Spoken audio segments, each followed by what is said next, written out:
What's up, guys? Welcome to your 173rd Android tutorial for the new Boston.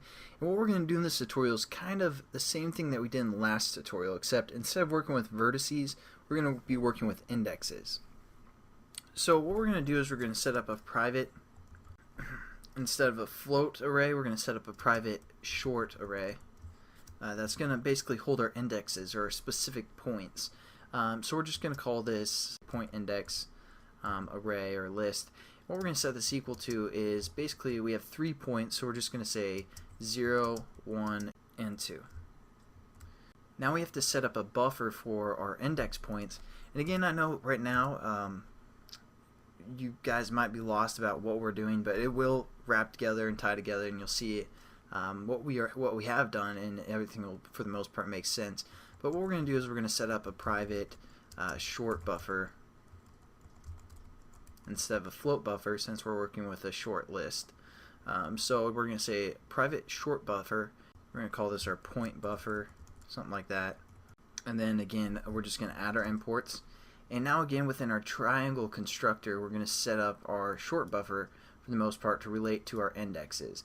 So just give us a couple spaces here, and we're going to set up a byte buffer.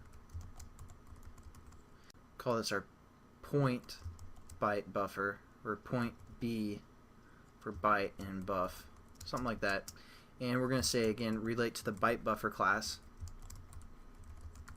And we just gotta, tell the buffer how much, how big the capacity it needs to be, what it can handle, how many bytes we're working with. And when we're working with shorts, a short is 2 bytes.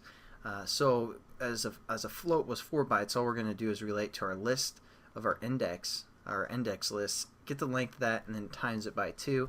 So it's pretty much the same concept. We're just going to say p index dot length times that by 2 for 2 bytes per short. And then we're going to again say our point buffer, or we're going to say our point byte buffer,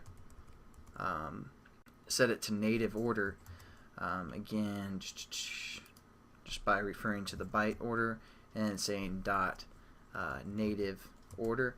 And again, all this line is doing, we're going to be calling a GL pointer function on these buffers, and in order to do that, we need to say it needs to be in native order. So basically the garbage collector won't be able to access this or move it or dump it.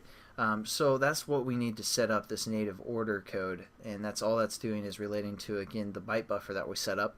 And now what we're going to do is we're going to relate to our index buffer, which we called point buffer, or pbuff, and we're just going to say pbuff is equal to our pbbuff, or point byte buffer, and we're just going to say dot as short buffer, because again, we aren't working with a float buffer, we're working with shorts now, so we're just going to say we need a short buffer. And there we go. Now what we're going to do is, again, we're just going to say we're going to relate to our short buffer, and called pbuff, and all we're going to do is say dot put, and then we have to tell it what we want to put in there, and we're going to relate to our point index list. And then all we're going to say is move the position to 0 as well, and that's pretty much it. And we're going to do one more thing kind of like this for our textures, relating textures to a triangle, something like that.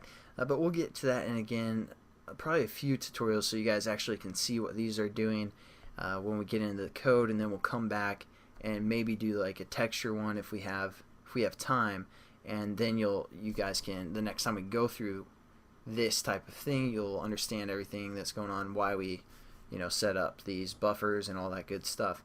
But again, as for now, that's pretty much all we're going to do in this tutorial. Pretty simple as well. All we did is set up a new byte buffer that's going to be a short buffer, and handle our index, or our points, like point 0, point 1, point 2, instead of handling actual our actual all of our x and y values of those points and all that stuff, which we did in the previous tutorial with our vert buffer. I'll show you guys how we're going to use these as we go through this OpenGL series. But as for now, that's probably it. I know it's kind of a boring tutorial, but thanks again for watching, guys. I'll catch you in the next one. Have a good one.